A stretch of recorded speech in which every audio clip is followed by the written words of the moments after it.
Good morning.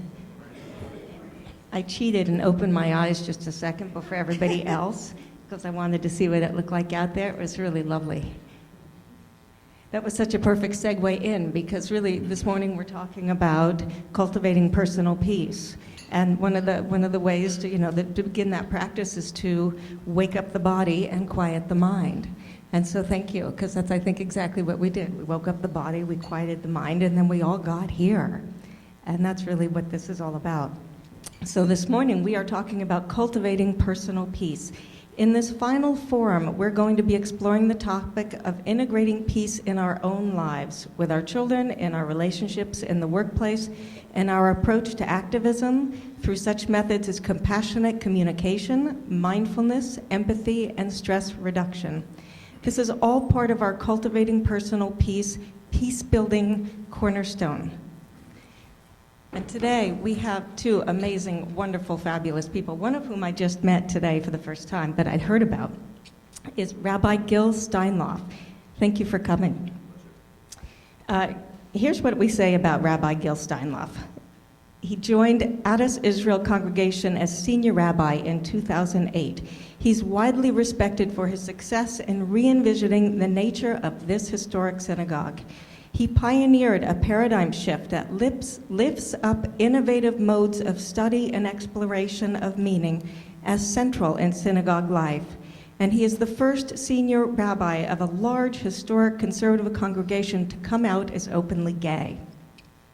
Through his honesty, he has sought to create an atmosphere of constructive dialogue on the issues facing modern culture and Judaism. Relevantly, he co-founded the Jewish Mindfulness Center of Washington for meditation, yoga, and contemplative Jewish practices. I got that out. That was a handful sentence. I think it was a run-on, right? Are we significantly impressed here? Yeah. And he's adorable, too. Oh, wait. The other person, I actually don't need this thing on the other person, but I'll read it anyway. Sylvia Boorstein is a co-founding teacher of Spirit Rock Meditation Center in California and teaches there regularly. She is regarded as one of the Western Hemisphere's leading Buddhist teachers and wisdom sharers. She's also a psychotherapist and the author of 5 books on mindfulness, meditation, and Buddhism, the most recent of which is Happiness is an Inside Job, Practicing for a Joyful Life. She's also the mother of 4 children, the youngest of which is the most amazing person you'll ever meet in the world. Sorry, just had to throw that in. So if you didn't know yet, this is my mother. And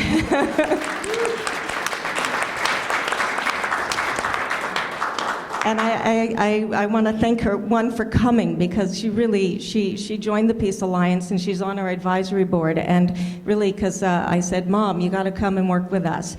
And it's really full circle, because she was pushing me in a stroller down Market Street during the Vietnam War.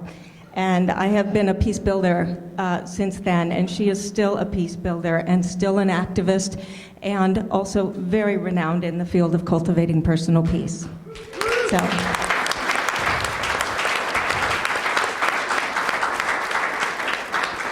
So take it away, Mommy. I'm actually not, it says I'm going to moderate, but really, she doesn't need a moderator. She never needed a moderator. So I'm really going to hand it over. And then at some point, if you have questions, we're going to do Q&A. Please jump in. This is going to be fun. So, Mom, what do you want to say about mindfulness?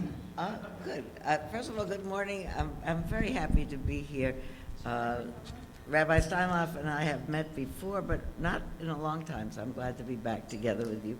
And I visited your shul last year and taught there one night. And already this morning we are hatching plans for next May. So those of you who live in Washington, stay tuned. Get on the Adas Israel website. Anyway, thank you for that plug. There you go.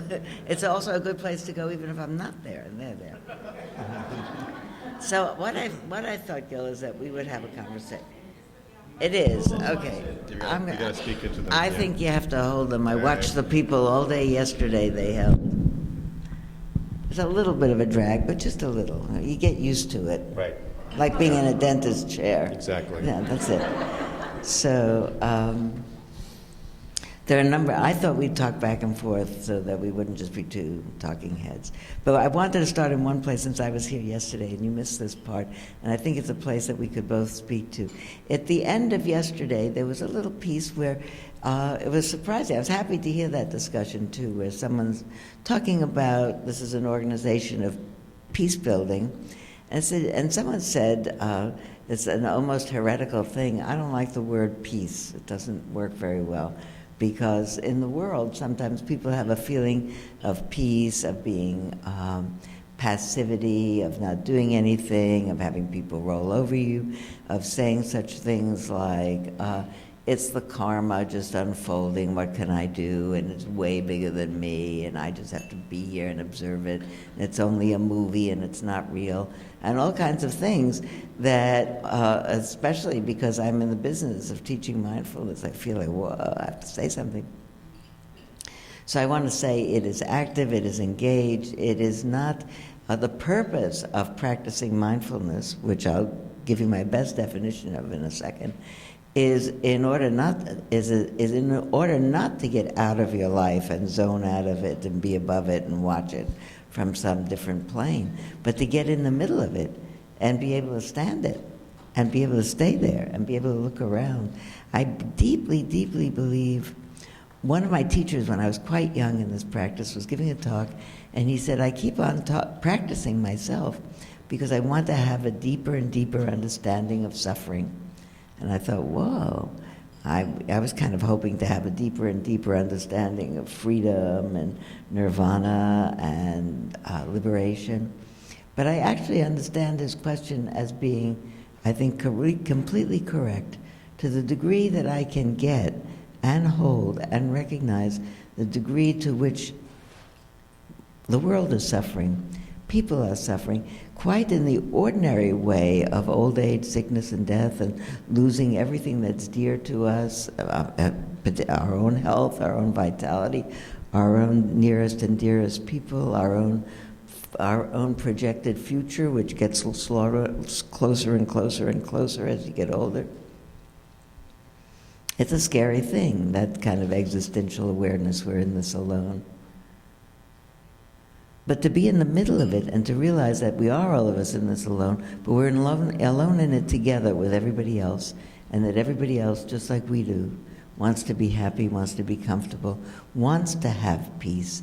I think about when people hear about Buddhism, they say, oh, hello, and make a gesture of peace.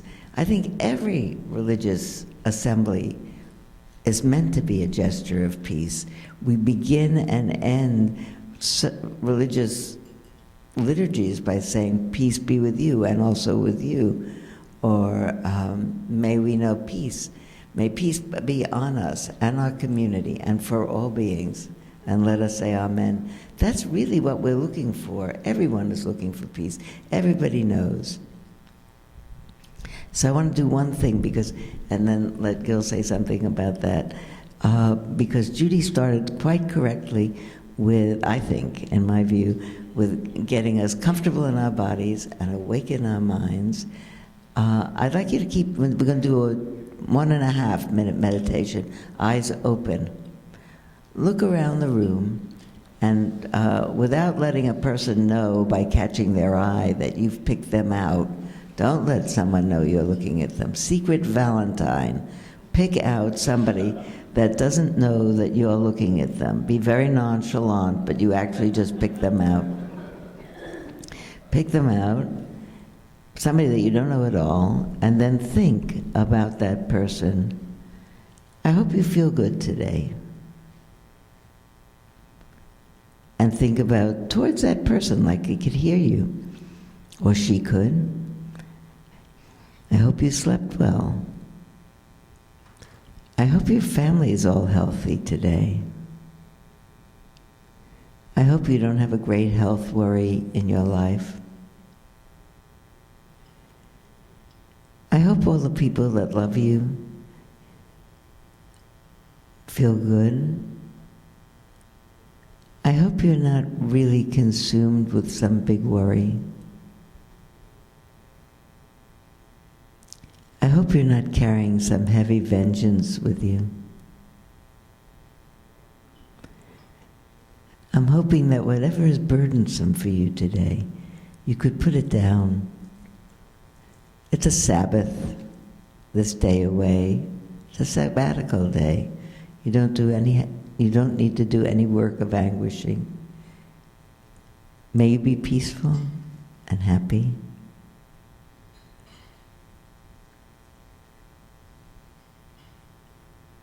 May I be peaceful and happy. Now close your eyes. Take a big breath in and out.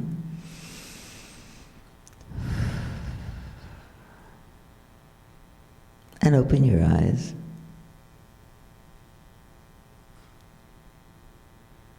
People look better after you've been blessing them. Look around and see if they don't look better. Look around and see if they don't look better, more beautiful. True. How do you feel better after doing? Blessing is very good for you. It really is. It really takes the attention out of you and your whole Sturm und Drang and remembers there's someone else in the world, and also discovers that blessing makes you feel good. So we got up in body, we woke up in mind, we woke up in heart. And that's actually, it's another way of saying what mindfulness is, awake in body, mind, and heart. It really means awake. I'm going to tell you a story about that soon, but I'll let Gil say something. I talk too long. I'll tell you one more thing then. If you pass it back to me, I do it easily. I'll tell you the two things I was going to tell you, and then definitely you're going to talk after that, definitely. When I was thinking last week, the first thing I have to do is talk about mindfulness and what it really is. And the difference, someone asked me yesterday, I really want to know the difference between mindfulness and mindfulness meditation. And I think there is a difference. I would say mindfulness, the word meditation, one could say with mindfulness, I practice mindfulness meditation, might mean I try to spend some quiet time every day or in company, but doing some contemplative exercise as my main activity at that point, to focus my attention, to calm down my body, to waken up my heart, doing some contemplative activity. Mindfulness is not necessarily contemplative. Mindfulness is the practice of moment to moment, being alert to what's arising in our experience, inside of us, in response to that experience, what's also arising in terms of impulses to respond, and what's also arising, if it's really mindfulness, is enough balance, enough equanimity, enough wisdom to make a decision about whether the impulse to act comes from something wholesome or not wholesome and ought to be acted on. So the best example in the last week is I went to the opera and I heard Lucia di Lammermoor. Anybody knows Lucia di Lammermoor? Very tragic, Romeo and Juliet. 5 minutes after the curtain goes up, the father of Lucia has gotten the news that she is refusing to marry the man that he has picked out for her because his fortune would save his kingdom. So, there's Romeo and Juliet, but in another setting. So he sings out, a dark passion is arising in me. That's a moment of mindfulness. That's okay. Then a minute later he sings out, I am filled with rage. That's actually one possible next moment. It's his possible next moment. He's noting, a dark passion is arising in me. I am filled with rage. Speak to me of nothing but vengeance. So at that point, I lean over, and my husband always carries a pen in his breast pocket. Looks at me, I'm leaning into his shirt, getting his pen, and I'm writing in my program in the dark those 3 lines. So I want to say that's paradigmatic of what happens. The first line is a perfectly normal, everybody, annoyance arises in them. How many people had annoyance arise in them once this morning about something? It's too hot, it's too cold, it's too this, it's too that. Annoyance is always arising. But that's what happens to human beings. Then, if we're somewhat cultivated as reasonable adults, say, annoyance is arising. What should I do? There's no hot water in this shower. Maybe I'll stand here a while and wait for it. Maybe I won't take a shower because it's not the end of the world. That right after the moment of what's arising is a moment of critical decision making. It's as if you're walking down a road and it's got a fork in the road and it's got a sign that says suffering and the other sign says freedom. And where do you want to go? You want to go suffering? Then you go to I am filled with rage, and you continue to speak of me of nothing but vengeance. But the other way, you say, I'm filled with rage. Maybe I should take 3 deep breaths. Maybe I should think this over. When I get invited to things now, I get an email that invites me to something great, and I'm easily seduced. If someone writes me and says, I'm arranging the first mindfulness retreat on the moon, do you want to teach? It's, oh yeah, I never went to the moon. I'm very easily seduced. Gil has already seduced me this morning about, why don't you come back to Addis and teach? Oh yeah, I like it here. So then but then recently I've been saying to people, I'm not saying yes now, although I already did. She did. I have a practice called TIO, and TIO, everybody's hearing spiritual practice, TIO, thinking it over is TIO. And it's a thing that human beings uniquely can do. Animals cannot think it over. Growling tigers do not think it over. But human beings think it over. The last example, because I want to bring it back to Washington, so when I was here last year and I went lobbying for the first time, and after we'd gone to this office and that office and this office and that office, somebody said, in Barbara Boxer's office, they said, oh, why don't you go upstairs? John Kerry is testifying, and you can just go into the Foreign Relations Committee. Who knew? You can just go in. It's exciting. Walk up. Nobody even asks you for an identification. I got such a buck up in patriotism. This really is a democracy. I walk in with several of my people, and we sit down. And one of the people on the committee, one by one, they're presumably asking a question about should we upscale with ISIS, and they're quizzing the secretary. And depending on which side of the aisle, they quiz differently. And this one particular quizzer used his 2 minutes of quizzing not to ask a question, but to make a long diatribe about why everything was wrong with what was going on in the world, because Mr. Obama had not done it right from the beginning. So it's a 2-minute diatribe, a chance to talk on public television about what the president did wrong, with a few little remarks in it. And I'm sitting a few seats behind John Kerry, and I am getting all aggravated because it's because it's definitely not the point. It's not the question. It's needlessly vilifying. It's scoring political points or trying to. And I realize that in me, a dark passion is arising. She starts singing. But I'm looking at Senator Kerry sitting, and I'm thinking, I wonder how he doesn't have high blood pressure. Maybe he has high blood pressure. Maybe he doesn't. Sitting there, serene looking, and then when this person got all finished, he answered, he said, on that one point you made about XYZD, it's actually XYZP. That part isn't exactly right information. Thank you for the question. Forward. I thought, how did he do that? So, but that's his job. But it's a very fine example of, I'm sure it arose in him some annoyance with that. It's definitely, a political ploy. It's not edifying the audience anywhere.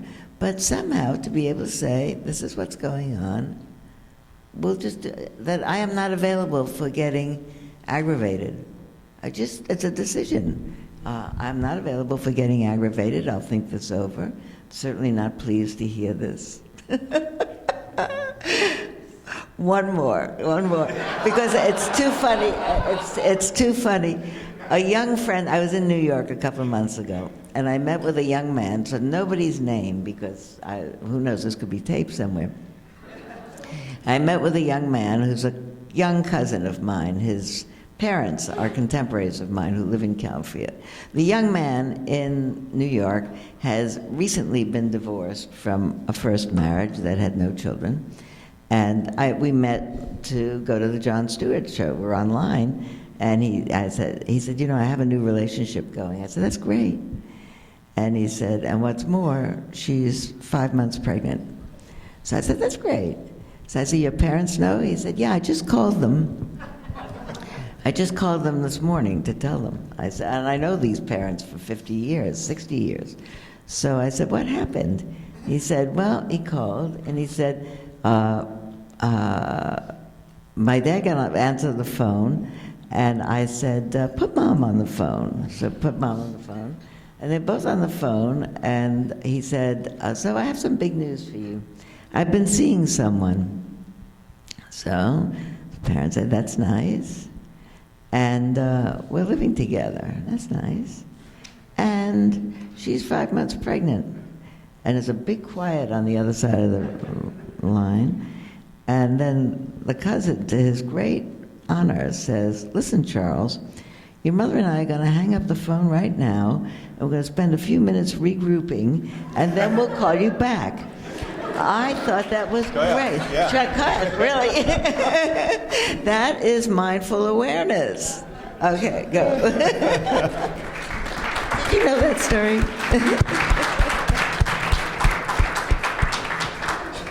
You know, my response to that story was to say the Hebrew expression yeshakoyach, yeah. which you know, to those parents, like, yeah, means may you go. I don't know how to translate. May you go from strength to strength. That's the right thing to do. Sylvia, it's such an incredible joy and an honor for me to be sitting here next to you. You have been, I mean, I told you this when I met you years ago, but I'll say it publicly, that you've been one of the most important influences on my own spiritual personal path in my life. And I remember years ago eagerly reading, funny, you don't look Buddhist.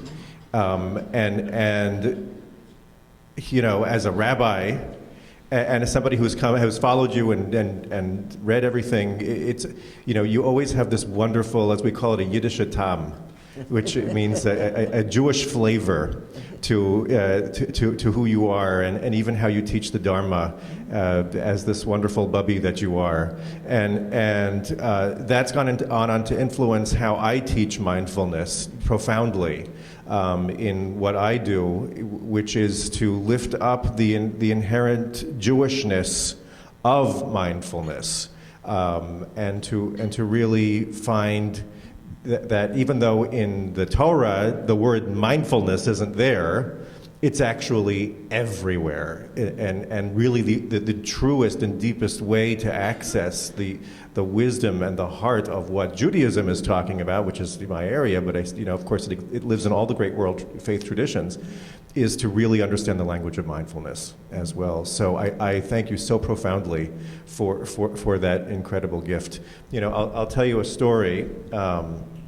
Which was right during the time that I was reading just meeting you by reading what you've written.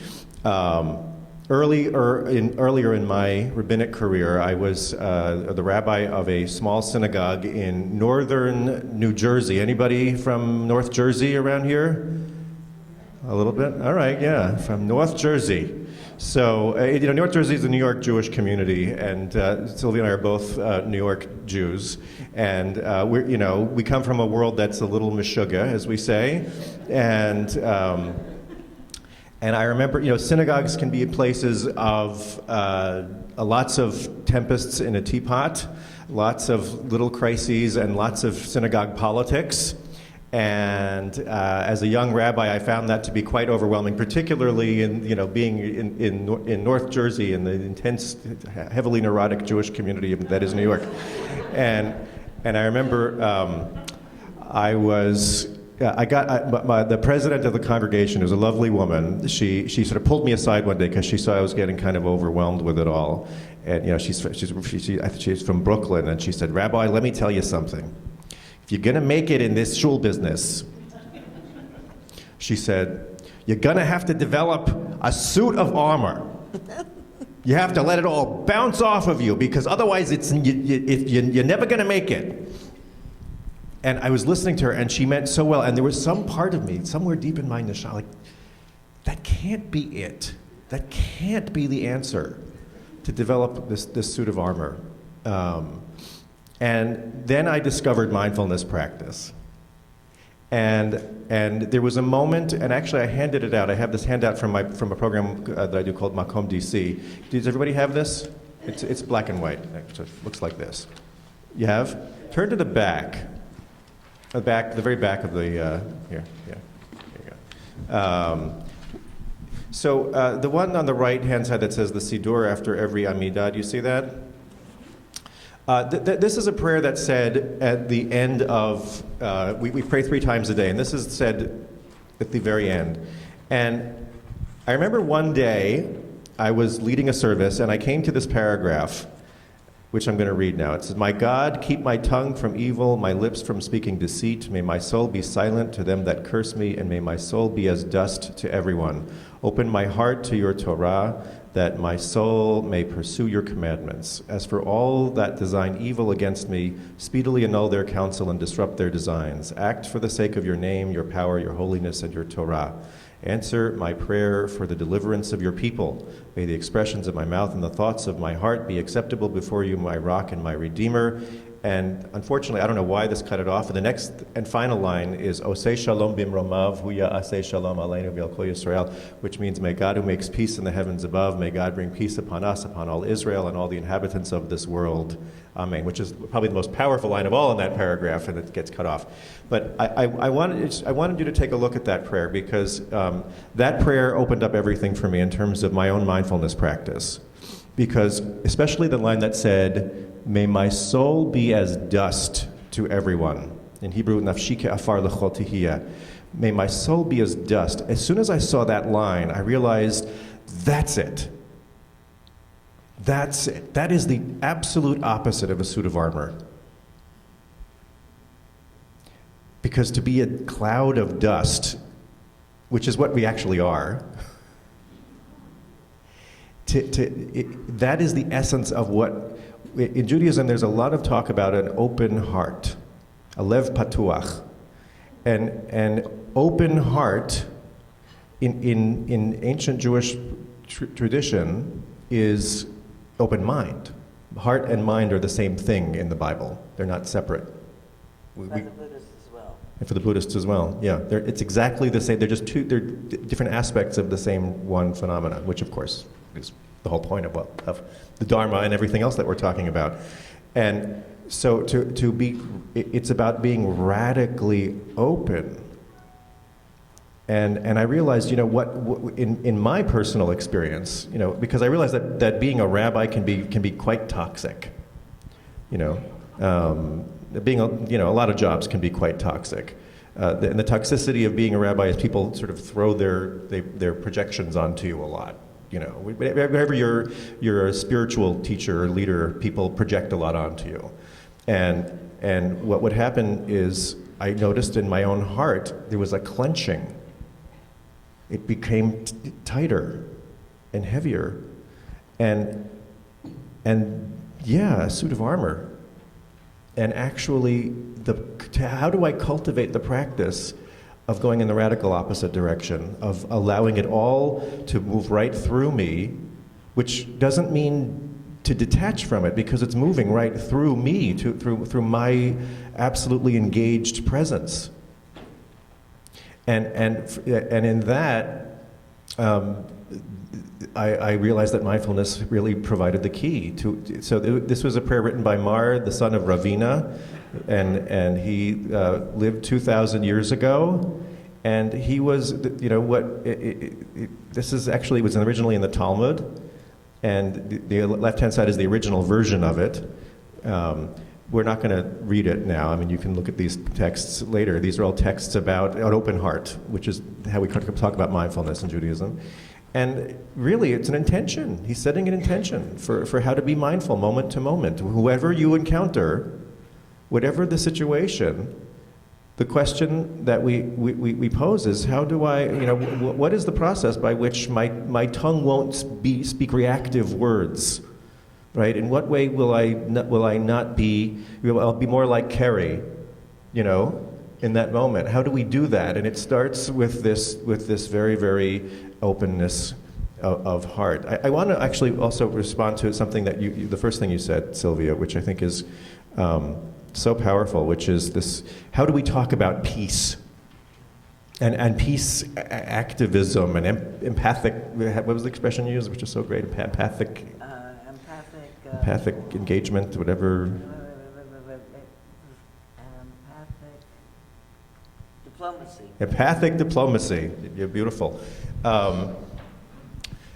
So it just so happens that this past Shabbos, we were reading Parshat Noach, the story of Noah and the flood. It needs no explanation. And there's an interesting comparison that the ancient rabbis do between Noach and Abraham. This coming Saturday, we're reading the beginning of the story of Abraham. And Noach is called a tzaddik. He's a righteous man. And Abraham is called a tzaddik. He's a righteous man. But at the end of the day, Abraham becomes the father of the Jewish people and of the other monotheistic peoples because he embodies tzedek, or righteousness, in a way that's more effective and powerful than Noach. And the Kedushat Levi, who's a Hasidic master 200 years ago, said it beautifully. He said, Noach, actually, the Sfat Emet said this, I'm sorry, a different Hasidic teacher. Noach's name, the word Noach, means rest. It means peacefulness. That's actually what it means. And he was called a tzaddik, a righteous man, because he inherently was a mindful human being. He knew how to be present for what was happening. And then the Kedushat Levi then adds, the problem with Noach is he was so in that space that he became so humble that he didn't even realize that he could act and do and speak on behalf of the people who were all going to be wiped out more than he could have done more, and he didn't. But Abraham had all the same qualities, with one difference. It said Noach walked with God, and Abraham walked before God. And so what the rabbis explain that means is Abraham, when God said, I'm going to destroy Sodom and Gomorrah, you know what Abraham ended up doing? Empathic diplomacy with God, which we also can call holy chutzpah. He starts to argue with God, but he's coming from a place of total presence, right? He starts to say, what if there 50? Aren't there 50 people worth saving? God says, no. Maybe there's 40 people worth saving, right? And there's this, but so that ability to push even against God, right? I mean, think about that. Even against God. Because as a pure just a rising up of, well, but why violence? Why destroy? And that's the paradigm. And I would like to think that Abraham had that lev patuach, that he was as dust. And he literally says, before Abraham starts to speak to God, he says, God, I know that I'm only dust and ashes. You see that? So he's naming his own mindful state. I'm only dust and ashes. And from this place of total openness, do you have to kill everybody? I think I don't want to bust in, but I was thinking that the metaphor, the understanding that comes to me when I think about dust is you can move right through it, that there's nothing stuck here, that it's in the language of the Nondual, which is very currently voguish in psychology, that the more that we have moments in which we feel one not separate from everyone.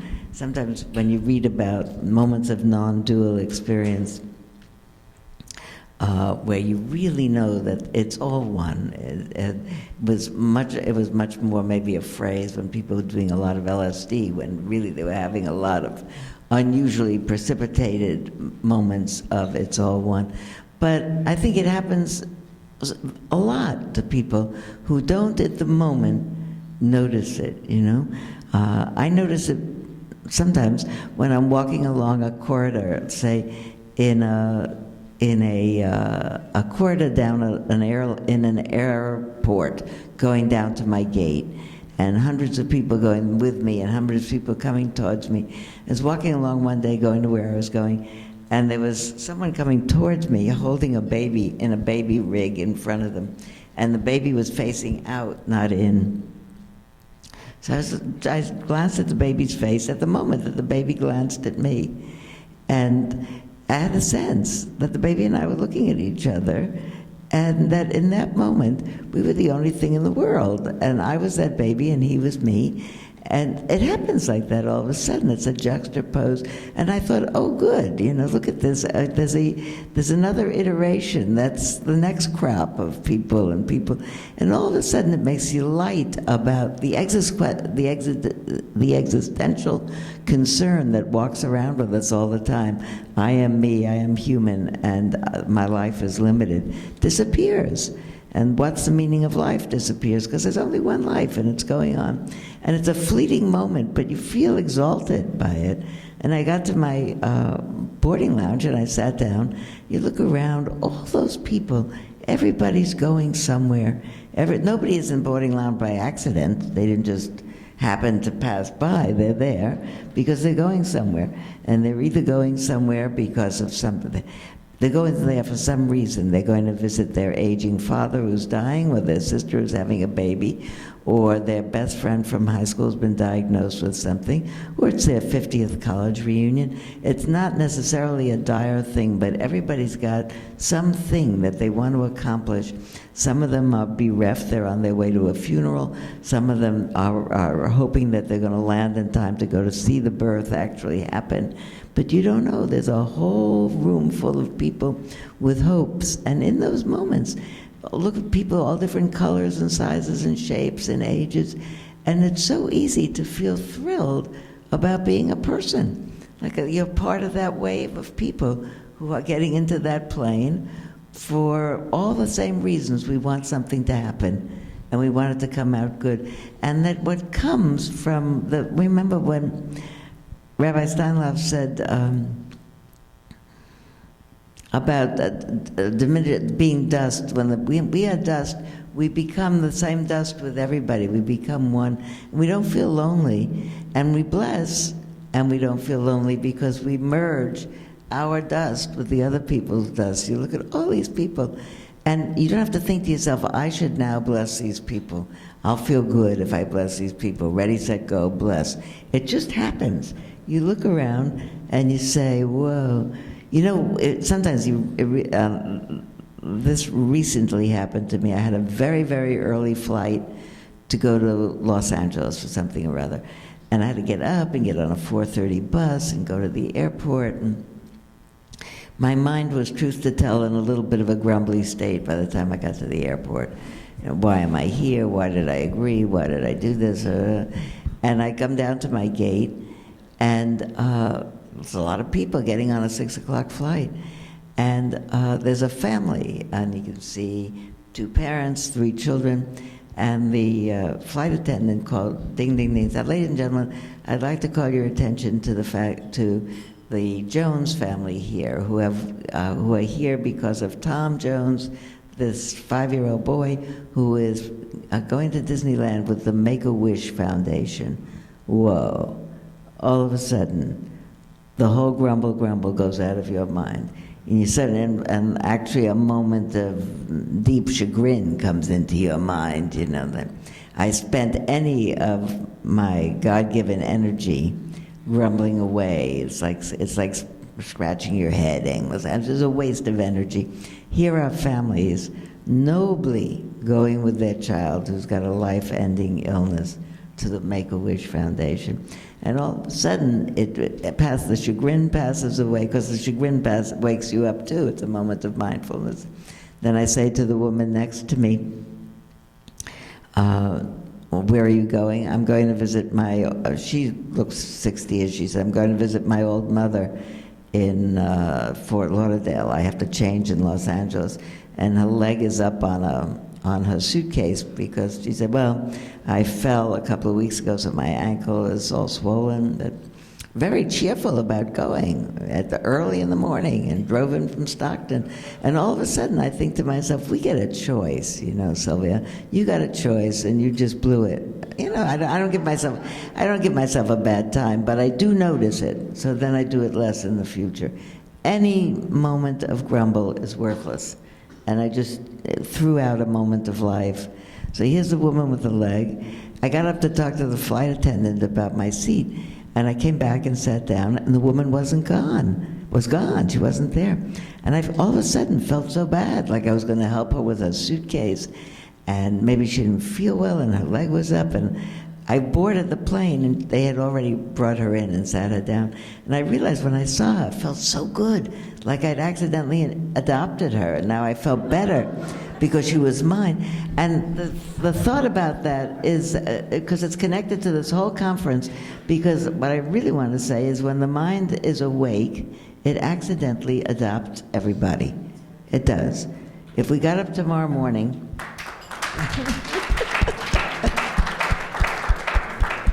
when I was a child, they used to have, it was different, the times were different, and there were, alas, lots of cartoons which weren't so funny, of young girls sneaking away from having left a newborn baby on the doorstep of somebody else with a note that says, please take care of me.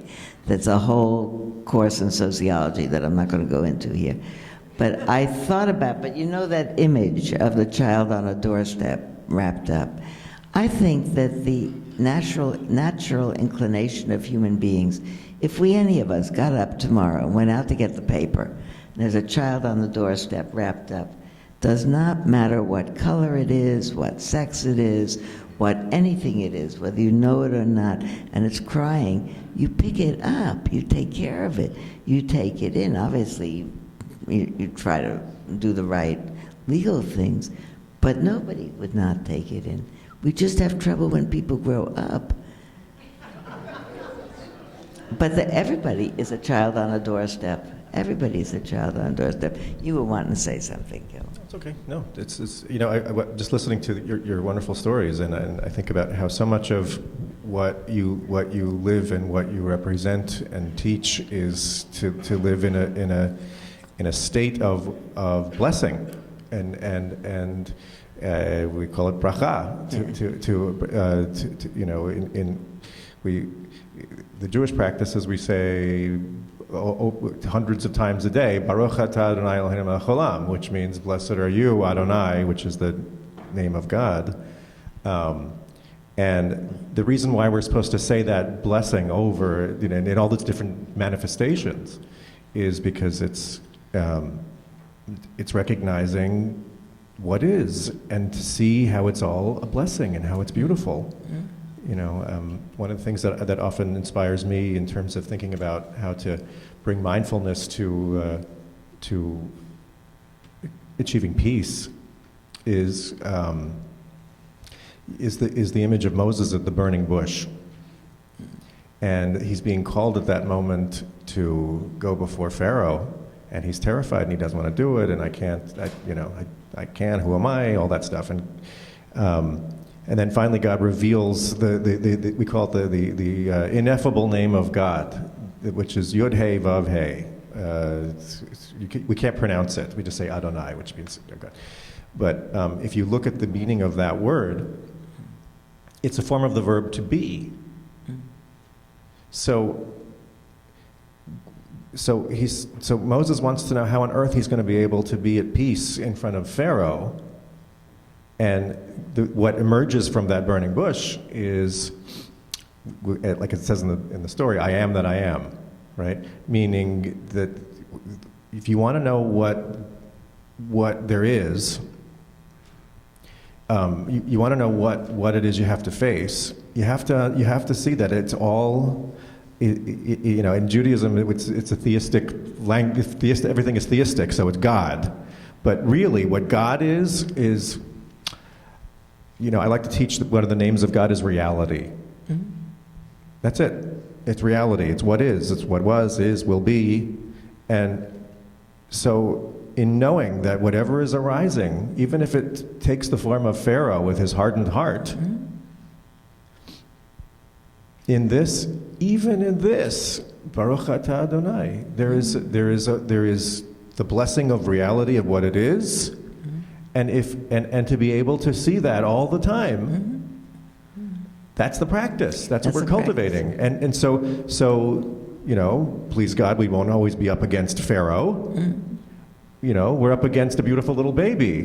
We're up against, you know, busy people going in all of their directions. Doing something. Baruch Atah Adonai. You know, what a blessing what is. Yeah. And so then when we cultivate that, we're in a deep state of openness. You know, Pharaoh represents the opposite of that, because Pharaoh has the hardened heart. Mm-hmm. Again, it's the suit of armor heart, mm-hmm. right? But if we understand, if we are living in this place of simply being radically with what is, mm-hmm. then, you know, it cultivates gratitude. I think that what you just said about the open heart, and then you're not there, the hardened heart, the suit of armor heart, to say, well, I'm just here. One of my teachers last year, one of my colleagues that I teach with, had such a great definition for equanimity. Because really what we're trying to practice, what we're really trying to cultivate is that kind of equanimity that keeps your mind clear. You know, when you get all upset, you don't make good judgments. So you want to keep your mind reasonably clear. It doesn't mean you don't get excited. If we had enough time, I would tell you, no, we don't have enough time. I'd love to tell that story about your calling and telling me you can't go out to dinner tonight. Well, I will tell it because I said so much. You already started it, Sylvia. I started it, I have to tell it. It's a long time ago, long time ago, but this is to make the point that mindfulness doesn't mean, I got a call from my daughter who said, would you and Dad like to take Johan and myself out to dinner tonight? And I said, I really would, but I need to go start a retreat tonight. I'm the lead teacher, and I have to go, and the retreat starts tonight. She says, really? You don't want to go take us out to dinner tonight? I said, no. I said, I certainly wanted to take you out to dinner, but I can't. I have to start the retreat. Really? You don't want to go? You can't go? You can't go out to celebrate that you're going to be a grandmother. So I got hysterical. I got absolutely hysterical because, you know, I was hysterical, leaping up and down. I'm hysterical. And then I went to teach the retreat, and we didn't take him out to dinner tonight. Maybe we did the next time. I said, I'm hysterical, and I can't go out to dinner tonight. But the point of telling that is you pull it back together. Hysterical falls into the range of normal minds. Sad falls into the range of normal minds. You can be hysterical with joy. You can be hysterical with grief. And you can be, and people say, well, you can't be mindful of it. You can be mindful of it. You can be mindful, I'm hysterical, I'm not going to get in my car and drive. You know, there are judgments that you can make. The reason I'm telling you this whole thing is I don't want you to think that mindfulness is blah. It's not blah. I actually think I'm less blah than I was 30 years ago. I cry more, and I laugh more, and I love more, and I trust more, everything more. I would like to say, I wrote this out of myself as a sentence better than maybe I could say it. Well, let me say this before. One of the things I was very touched with is when the Pope was here a couple of weeks ago, in one of his many lovely statements, he said, pray for me. And he said, and if you don't pray, at least send me your good intentions. So I wanted to really say, when John Slater and I were, when John was the rabbi of the synagogue I belonged to, we would jointly lead a meditation service every week. And 1 week after the Amidah, after the silent part of it, it's already silent, it's a meditation service. But I said, why don't we go around the room? There were 10 or 15 people there. I said, why doesn't everybody say what they prayed for? And people said, I'm praying for my sister who's having chemo and my grandson trying to get into college. I'm praying for this, praying for that, praying for this, praying for that. And then somebody said, I don't pray. It's a stunning silence in the room. And he said, but I hope. I said, hey, that's what is prayer if not hope? Really, that something happens. We make it into something more than that. And the fact is that we can't not hope. Human beings are strung to hope. We are, unless we're hugely depressed and have no psychic energy left to do anything. We hope. We don't have to call it prayer. And Dalai Lama recently said, I am not interested in which particular religions a person has. So it's not important to me whether or not a person is a Buddhist. So what's important to me is if a person has good ethicality, which means that they look out in the world and they say, I'm one person in the world, this is a world full of other people, which is the fundamental of ethics. Just to use your portion, not everybody else's. So I think we're coming to a time really where we are learning vocabularies that we can talk really about everybody's deepest hopes and dreams and give it different names or do it in different buildings. But which I think is important, by the way, because we have neurology and history and certain things resonate with us more than others. I would say to people who say, what practice do you do? Or how do you keep yourself together? I said, I think about what do I need to do to maintain enough equanimity for my mind to stay clear enough for my heart to stay available. That's really what it is, that we're not practicing this just to get a grip. That's one part of it. And not get lost in our own self-absorbed.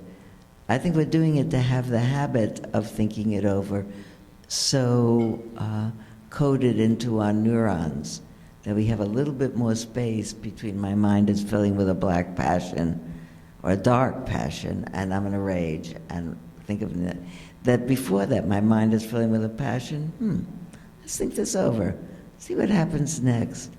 I think it's the next phase of human evolution and I'm very hopeful that we'll do it in time. That really. Yirtzeh Hashem. Im Yirtzeh Hashem, as we say, God willing. Yeah. I wanted to just jump in here. Say thank you very much. We're not done. Actually, we thought we'd open it up for some questions. See who wants to ask anything. Thank you both so much. I'm enjoying this conversation very much. I'm over here.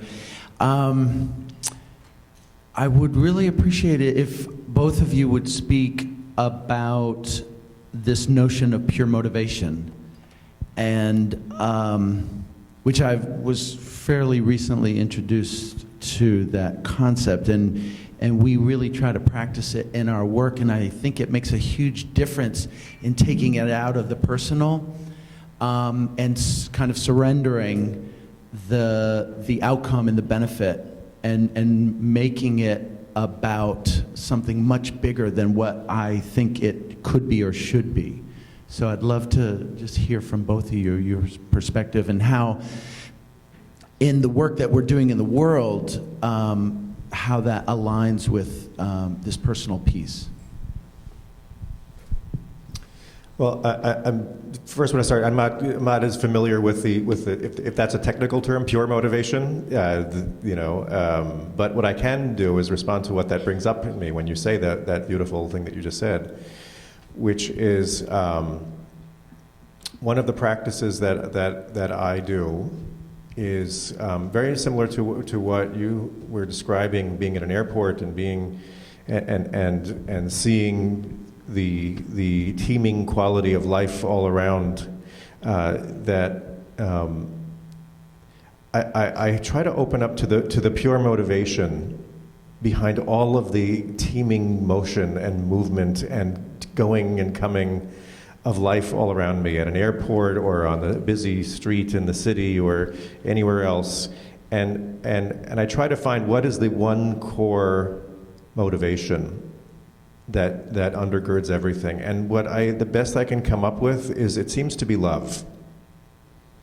It seems to be every car that's going in every direction on the freeways, and every person busily hurrying to wherever appointment they're at. Actually, what's the core motivation behind what they're doing is they are moving toward love, whether they realize it consciously or not. And then I wonder what happens to me when I start to realize how much bigger that motivation is than I'm even aware of moment to moment. I just wanted to share that. I love that idea because I would have said something else, but now I'm saying your thing because I thought that was better. And the one thing I would add on to it is I find it particularly when I'm on a freeway somewhere and I'm unexpectedly caught in a lot of traffic and I'm going to be late for something that I think I really need to be at, so some anxiety could be coming up in me. And then all those people who got on the freeway can be enemies of mine because they're all riding by themselves in their car instead of carpooling. And then if they didn't do that, there wouldn't be a traffic jam. But of course, I'm alone in my car at that point, so it doesn't. But the whole mind gets all balled up, and it doesn't go anywhere until I think, first of all, everybody's going somewhere, and I don't know where, but surely to something, and everybody at this moment is responsible for my staying alive, because so far they didn't drive into me. And that, in fact, they are taking care of me. They are causing me to successfully make it into San Francisco without crashing my car. So the least I can do is to be blessing them that they should also come to the end of their voyage and not come into any problems and not meet any obstacles and get safely where they're going. And may they all be peaceful and happy and come to the end of suffering, which really, it stops the whole story. Really, I think about all the techniques that we talk about, technique of blessing, or the technique of looking around in airplanes, or the technique of doing Torah study. Every technique is to stop the chatter in the mind, the incessant chatter that confuses the mind and the heart together and keeps them blocked from seeing what's true in the world, from which natural goodwill would arise. I just want to add one other point, which for me, since I ground everything in the Jewish context, that's the essence of what we mean by mitzvah. Mitzvah means, we translate as commandment or good deed, but how do you interrupt the discursive mind to be truly present and responsive to what's happening? And part of that, and I think sort of building on these areas that we're identifying. Living in here, I live in Washington. And I regularly have the experience of walking down a busy street. I'm late for an appointment, and there is a homeless person who's asking me for money. And we all have had the experience where what do you do when you're late for the doctor's appointment and they've just asked you for money? What do we often do? We pretend we didn't hear, or we pretend we didn't see. And for me, to recognize that the core motivation is really all about love. That's what commands me in that moment, to literally to respond to asking for help, and literally I'm commanded by something greater than myself that I'm a part of, and that commands me to even feel the burn of, I'm late, I can't be doing this, I should be going to this thing, and stopping myself and turning to that person and making eye contact with that person and either giving them money or getting them something to eat, and very least greeting them and recognizing their humanity in that moment. In that process, then in feeling that commandedness and then acting on it, then I'm coming into accessing what is the deepest, as we call kavanah, or intention, of why we are here living and loving in this life. Amen. Yes, but also, amen. I want to point out that that's an example of tremendous spiritual wisdom, because if you don't do that, the pain in your heart that will last right. from it Oh, yeah. is much heavier than coming late to the dentist. You know, That's that Even the tooth pain, yes. Thinking of Believe it or not, yeah. it's much heavier, and you remember it a long time, so if not forever. So it's really a choice. Actually, that's a whole other talk. Maybe when I come in May, we'll talk about Yeah. the pleasure of morality and ethicality. Yes. Oh, Yeah. that'd be great. Isn't that Come to great? that, everybody. Come to that. The pleasure of morality and ethicality. And So the we whole have a world. couple of questions. Can Okay. we interrupt? Here we go. Thank you. Thank you. I'd like to take that to the next level. Thank you both for how you're sharing. Some of the things that are living in me from what you've already shared is how mind and heart in both traditions are one. And the word courage to me is from the heart. And to speak about from where are we commanded, I'd like to hear from you both.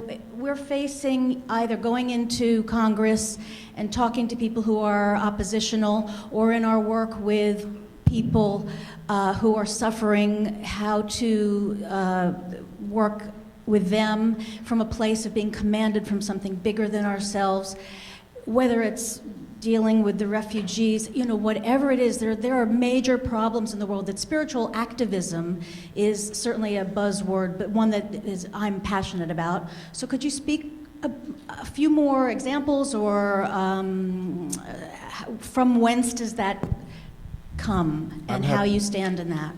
I happen to have a text right here on that. Very short one, though, I promise. Open up to it's also the back page, but the other side of the back page. Okay. I'm just going to, this is a comment on the famous biblical story of Joseph. And Joseph becomes Pharaoh's right-hand man, and his brothers come during a time of famine, and they don't know that it's their brother. They don't know it's Joseph, because he's dressed up like an Egyptian. And so Judah, the brother, has to go before Joseph, who is kind of like Pharaoh, and he has to plead this case on behalf of his brothers. And he has to go before this terrifying man who is threatening them. And in Hebrew it says, Vayigash Yehuda, that Judah drew close to him. And at the very bottom text on that page, it says, the Sfat Emet, Vayigash. You see that? And Judah drew close to him, that is, to Joseph, but also to himself, his true self, and also to God. So, in a sense, that's my response to your question, which is, part of what we are called to do is to go before the object of our greatest fear and angers and closed-heartedness. And we have to physically stand in their presence, physically confront. And the wisdom that rises up out of the tradition in that is what you're actually doing is confronting yourself. You're going up against your own closed heart. You have to go inward in order to stand strong in this world. So it's the inner practice of cultivating, listening most deeply to your own inner truth, which in Judaism we call the voice of God, right? But what we know is our fundamental truth, which is this yearning for connection, this yearning for peace, and it's in that accessing that we are actually, that's the only confrontation that we're ever really doing is with ourselves. And to do that with compassion is how we can truly stand before others.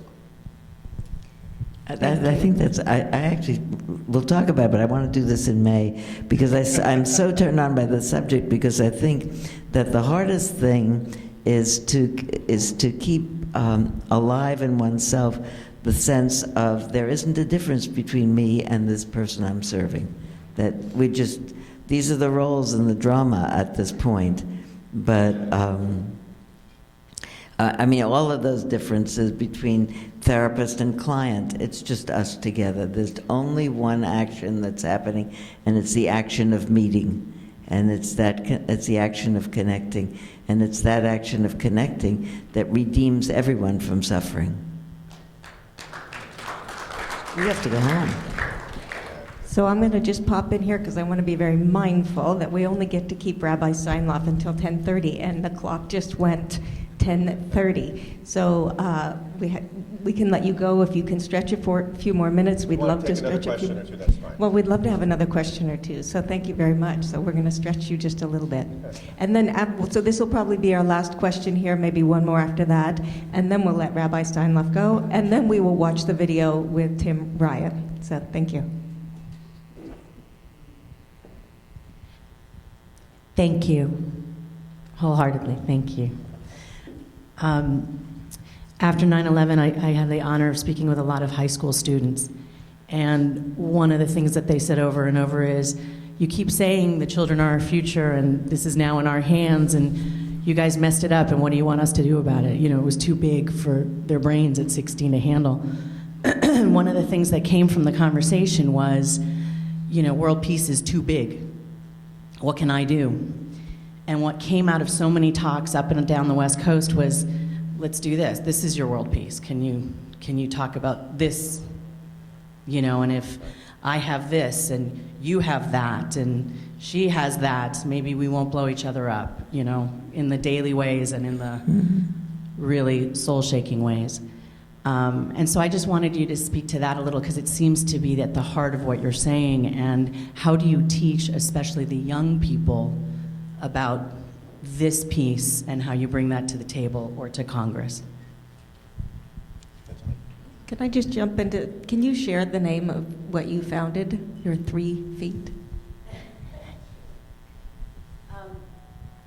I founded something called Live a Moment of Peace, which is about taking 3 minutes of peace to turn inward, to then go outward to create global peace at the top of every hour. And it's an app that will come out shortly, and 50% of it goes directly into causes like this. And the idea is that we can monitor the global shift in the planet, that at the top of every hour you'll be able to see who else took that moment, how many people had the exact same thought that you did, and work with some scientists to actually show if there is an actual vibrational change on the planet as well. Yashikoa, it's beautiful. Thank you, Deborah. I'm just thinking of in life how Muslims have 5 times a day that they stop and pray, and Jews have several times a day where traditional Jews will stop and pray. If we would have had a longer time, I would have told you a great story about mediation that goes better when you stop and pray in the middle. Maybe I will, but you probably have a better one. No, I mean, that's fine. I think, you know, when we think about, we call it our Dalet Amot, which means our 4 cubits. The 4 cubits of the world, of the circle around us that we are responsible for at all times, and I talk about that a lot when I teach young people and people of other, you know, adults too. The idea that this is about how do we use the tools that are available to us from our various traditions, our various practices, and this incredible tool that you're now opening up to us as well as one of those tools. How do we use those to inform our identity? Literally, who we are. How do we, that this is who I am in the world? Because that's a very important question in our time. We're much, you know, in our society and in our context, we're so much more interested in the idea of how, you know, how do I form my identity in this very complicated world? And what happens when we understand our identity to be people who are at peace and who can bring about peace in the world? I think one of the most important messages that we can learn, and what I'm so excited about your app, and I want to get your app, is who we are as an individual and in our micro world is inherently interconnected with everybody else in community. That's it. You know, in Judaism, it's considered real prayer when you have at least 10 people in the room. You need a minimum of 10. Not that prayer by yourself doesn't matter or doesn't work. It does very much. But there is something about the fact that we truly we can access our deepest self and our deepest truth when we are in a conscious relationship with community of others and sharing that intention together. That's when the magic happens, right? And so, to the extent that we can then sort of really set as a value that we're really finding community as much and as often as possible, like we're doing right here. This is an incredible community right here. This is what I'd call a kihila kedosha, a sacred, a holy community right now, because we are setting this intention together. That's the next step. We cultivate our own, and then we seek to go into what Sylvia and I were talking about. We call it chavruta. Chavruta means find a partner. Okay. Now, of course, you know, we're all looking for our partners, or we have our partners in life, but it's also just, it doesn't have to be, it can just be another human being, maybe somebody you don't know, with whom you can actually enter into an I-thou relationship with, and actually confront and speak and share and connect. And that relationship becomes the basic dyad upon which then other dyads can build up, right? That's how we've done it in Judaism for 2,000 years, is studying together in partnership and then in community. And so that's my if I could share anything from that, in addition to all we've talked about, is how do we create partnerships and communities everywhere we go, once this conference is over, to create that message. And please, after this, I want to get your app. So tell me about that. So. You know, I'm thinking about my own experience. I'm going to add to that because maybe we'll really talk about that. Well, we'll talk about it in May. But to have a chavruta, which we all have, that you talk to as a practice every week at least, and you talk about sometimes about a text. But my experience with my several chavruta with whom I talk every week is the text is the reason, is the so to speak reason that you call. But you also say, how are you? How is your partner? How is your children? How is your father? How is your health? How is your this? How is your that? And that person turns out to be your closest kin in a certain way, because if you're really going to say this text brought me to feel like an experience when I was 10 or 12. They learn as much about your soul than anybody else knows or wants to know. And that becomes a really central piece in your life. So that, anyway, thank you very much for that question. Thank you very much for coming. I think we have to let Rabbi Stein-Loff go. Sylvia, you can stay if you don't mind. No, I won't stay, but we have to do a closing. We don't have Yeah. to. I would like to do a closing 1-minute meditation. Please do. Look at somebody else in the room. And I don't even have to tell you the blessing. People say, I don't know how to bless. Make up a blessing. Just start, may you, and then think the rest of it for this one person, and feel it come out from you and into them.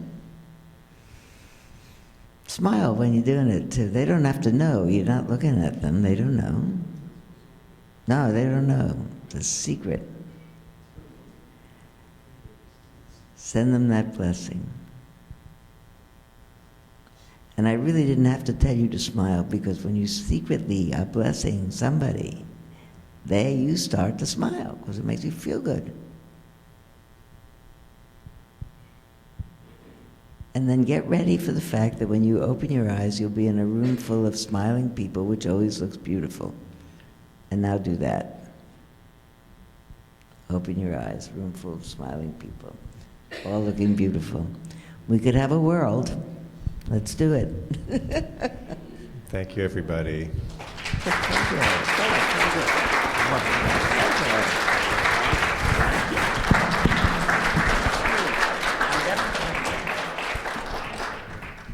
So while we say goodbye to Rabbi Steinlauf, we're going to stay in the room. We have a video of Congressman Tim Ryan we'd like to show you,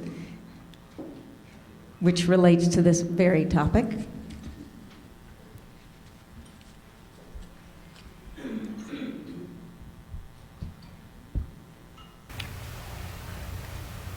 Hi, I'm Congressman Tim Ryan.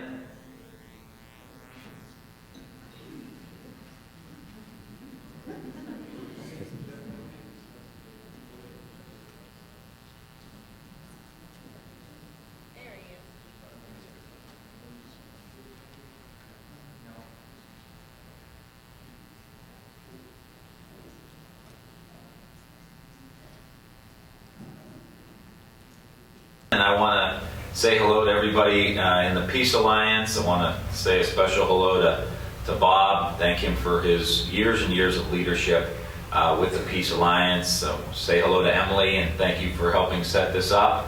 And also to one of my many teachers, Sylvia, who I spent 7 days with a couple of years back on one of her loving kindness retreats. It's Spirit Rock, so it's great to be with you. I'm sorry I can't be with you in person.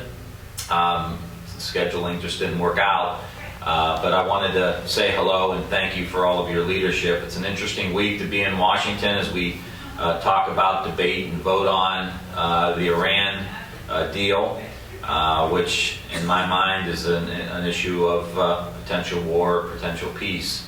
And your organization has played a very big role in trying to cultivate the understanding of how important peace is, how important it is in the world, how important it is in our neighborhoods. And I was just thrilled to think and to know that you're talking about social and emotional learning, and the social and emotional learning bill that I've been promoting here in Congress for a long time.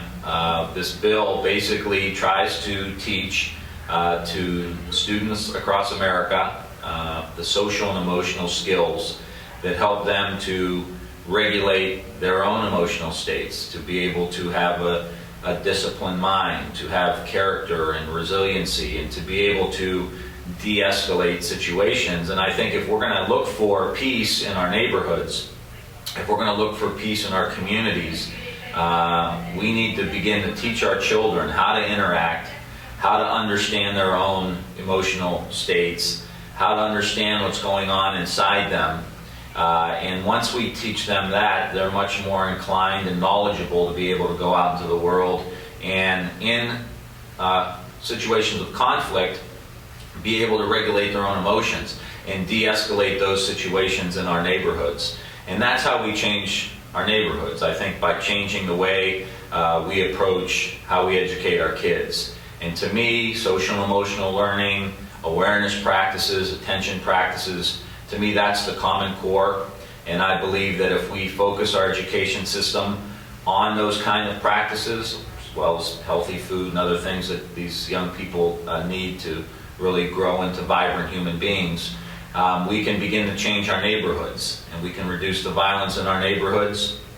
We can reduce the culture of crime in our communities, and then ultimately elect leaders, both elected officials, but those people in other institutions that will be less inclined to go to war and be more inclined to make peace. And so your efforts are noticed, and we thank you for them. We thank you for all of your hard work, and I look forward to working very closely with you to help promote social and emotional learning and some of these other approaches that we're making here in the United States Congress. And maybe I can be with you next year. So thank you. God bless. Keep up the great work, and you'll always have a friend in Congressman Tim Ryan's office. Thank you.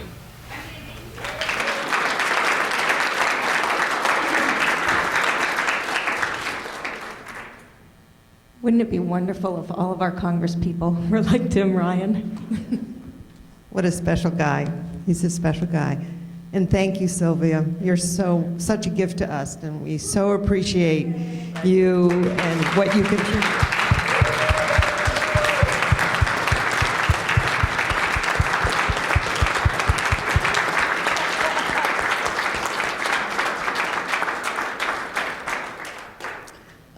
Well, these lovely people people were sharing today, I was thinking about, I just want to tell one quick story myself, and that is a week ago I had the opportunity, fortunate, blessed opportunity to be in Notre Dame in Paris. And my husband and I were walking through, and there was a service going on, and we walked toward the front of the church. And on one of the side chapels, you know, they have the beautiful rose windows and everything. On one of the side chapels, there's a beautiful rose window. And I looked over, and there was a beautiful photograph of the Pope. And anyway, photograph of the Pope, and there was an opportunity to light a candle for him. And we did so. And the quote that was underneath the portrait from the Pope was, "Have the courage to rise against the tide, and have the courage to be joyful." And I just, that's been in my heart ever since. So actually, Emily and I are up here to ask you to take another action. And actually, many of you already have taken actions in this regard. And we're talking about being joyful about funding and money and contribution. And many of you I know personally in this room, and many of you I already know are peace partners, but we would like to ask you to join us in being a peace partner this morning, if you are not, and then also to look and see if you are a peace partner, if in any way you could expand your vision of how you want to rechannel those lattes. So you'll see that on the table there's a little envelope with, and inside is a donation form, and you may open it up, and we would love to have you fill it out. And for those of you who don't know what a peace partner is, the peace partners really are the life and blood of our organization. They're the people that give a certain amount every month. And for some of you, this may not be appropriate, but for other of you, it may. So we want to certainly give you the opportunity to look personally and see if you would be willing to give a financial contribution to our organization once a month or at least quarterly during the year. That money is the kind of money that an organization like us uses and knows we can count on to pay the rent, to pay our beautiful staff who work incredibly hard. We get hours and hours of work out of them that they really are not financially compensated for. So this is an opportunity to really look deep in your heart and see if you can either stretch what you're currently giving, or if not, join us. Because being a peace partner is actually a really wonderful, joyous thing to do and be. I'm always proud when I look and I see that I have made financial contributions not only to this organization, but to several other special organizations that I work with on the side as well. So now is the time, and we want to give you just a minute to really look and see. And, you know, do you have any other thing to add, Emily? I was just going to share something about, you know, it wasn't until I started working with the Peace Alliance and a nonprofit that I started to understand the importance of the monthly give, to sign up for something. I thought, I'll just give this. Isn't it the same just to give once? And actually, I went and to be able to know, to be able to budget, to be able to sustain beautiful people like Jeff sitting right here so that we can plan for the future. We can't lose Jeff. To really be able to have a sense of where we're going to be a year from now really is helpful. So even to, you know, whatever it is, and I call it the latte, which is what we were talking about. Is it 1 latte a month? Is it 2 lattes a month? 3 lattes for peace? How many lattes for peace? And that was where, because I'm a latte gal, that was for me to figure out how many lattes for peace really works for me. And I wanted to share another thing, and it just because in the spirit of Rabbi Stein-Loff being here, another practice that I started in the spirit of monthly is that at Hanukkah, and it's coming up soon, my kids are all grown up. We don't need to get toys anymore. And so what we do is we pick 8 organizations that for each night of Hanukkah. So I wanted to just start spreading this concept as well, to pick 8 organizations if you're interested in Hanukkah, and pick those and to sign up for those on a monthly as well. How many lattes for this one and how many lattes for that one, and to pick the ones that mean deeply and meaningful to you, and the Peace Alliance is always on the top of my list. This is the organization that I've always chosen peace as the one to work with. My work as a life coach is cultivating inner peace and personal peace, and I know that my peace is actually doing the work here is affecting somebody over in Lebanon right now. It's what we talked about right here. And the latte that I give right now is also affecting somebody over in Iraq, and somebody also, the homeless man that I just passed earlier today.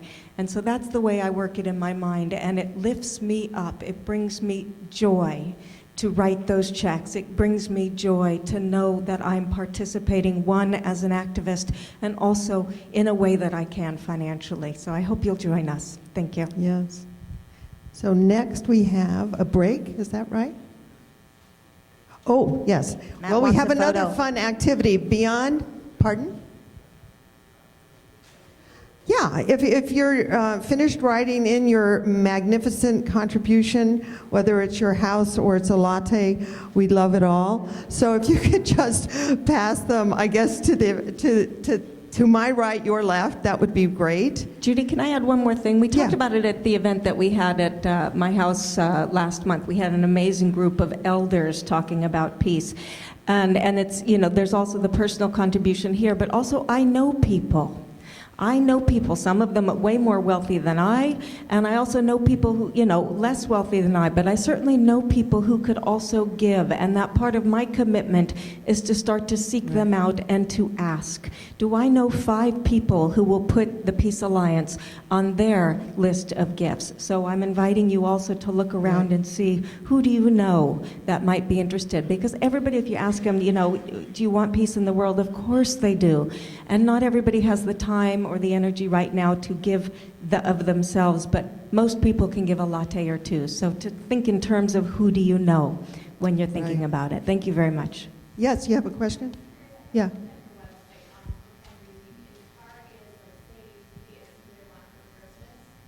Yes. Is there something A gift of online peace. if We we have wanna that do it every for year, yes. Christmas? A gift of peace is a wonderful way to give to us and to give to your friends and family.